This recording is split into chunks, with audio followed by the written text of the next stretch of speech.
One reason Super Smash Bros. Ultimate is now my favorite game in the Smash Bros. Series is the World of Light story mode, which brought new boss battles. When Smash Bros. Characters fight bosses, they usually work together. So for this top 5, I have a YouTube teammate of my own. Say hello to Zacky from Zacky Studios. Hello YouTubers, Zacky Studios here in someone else's video. Today, we will be talking about the most fun, challenging boss fights in Super Smash Bros. Ultimate on the Switch. These bosses not only go down when defeated, but go down in Super Smash Bros. History. We have got everything down, so sit back, relax, and enjoy the... Hold on, that's not how I start my videos. Let's get started my way, okay? Okay. Hey, I'm Owen, the fiction fanboy. And I'm Zacky Studios.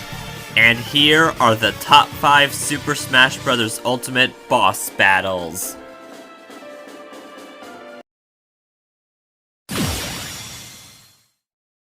Ganon. On the outset of the list is an iconic boss from the Nintendo 64 classic, The Legend of Zelda: Ocarina of Time. Like the final battle in Ocarina of Time, Ganon's weak point is his tail, and you don't need to attack his forehead to get the tail. You can jump above the beast super high, try side dodges to go underneath him, or you can wait for him to jump and attack him before he attacks you. Unlike the original battle, he does more than swing one of his giant swords to try to end you. Ganon has a ton of new moves, like his big spin attack, which he got from Link. His lightning attack is similar to the one the man makes in Skyward Sword, and his fiery breath is identical to the breath he makes in Breath of the Wild. For someone who wields the Triforce of Power, he is stronger than Ocarina of Time. Whether it's a Zelda game, a Hyrule Warriors game, or a Smash Bros. Game, the goal remains the same, and Ganon is an entertaining boss to fight.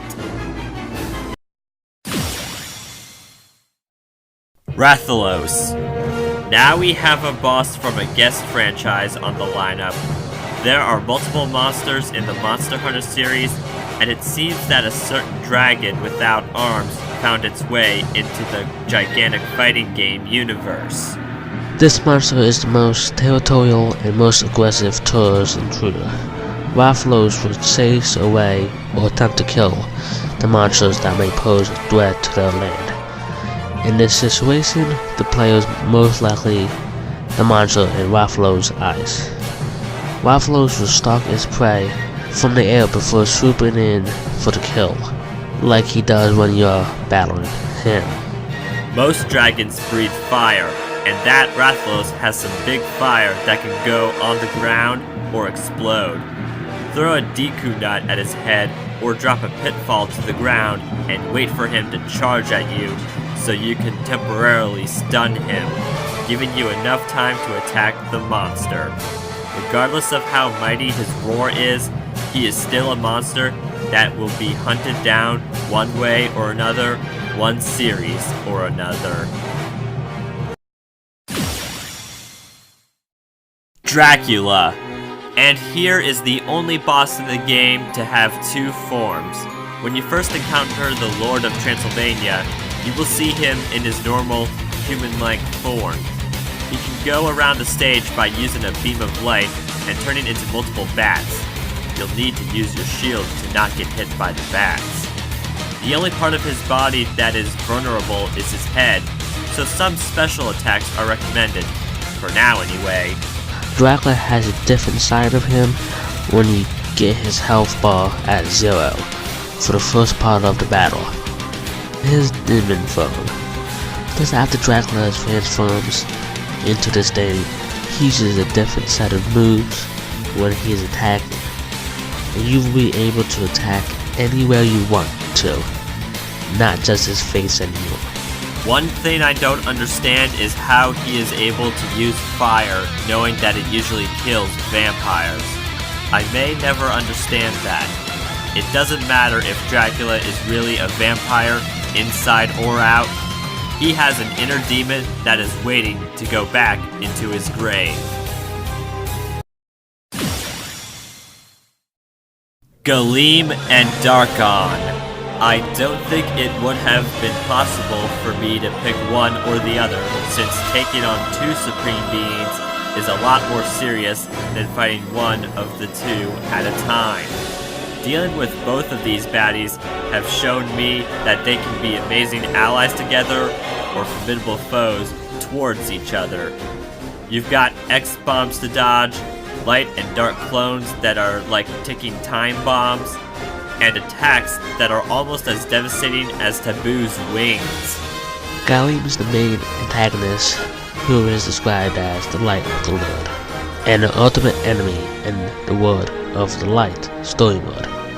Galeem's goal is to recreate the universe in his own image. His dark counterpart, Darkon, is kinda like Galeem, but a bit scarier, and which the entire world in pure darkness, and in the other main antagonist in the story.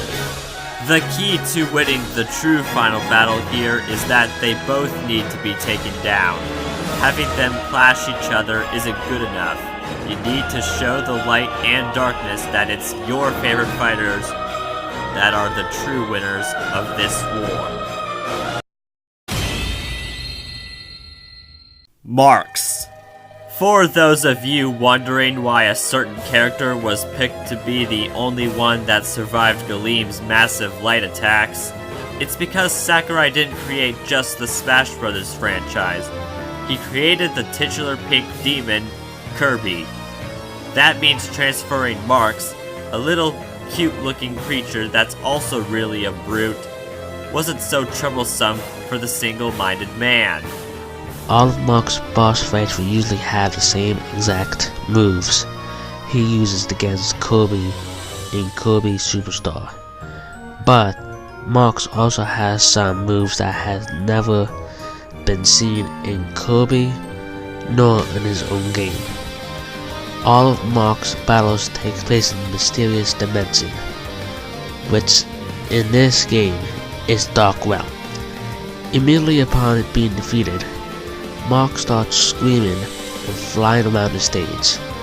Right before he fades out, his body temporarily aligns in purple flames that simmers out. He really is something with the insane amount of attacks he has. That chuckle Marx makes in the battle has caused me to think that he really is the most menacing monstrosity there is in the utmost crossover fighting game. And yet, I personally love that. It's the boss that honors its source material and gives fans something to speculate. Hence why Marx is the best boss to battle in the Ultimate Game of 2018.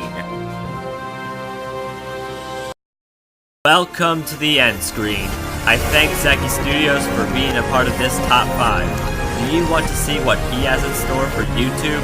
Then consider watching this video about the top 10 Queen songs, and that video has me in it. This video is now finished. Keep fantasizing, folks, and good night-o.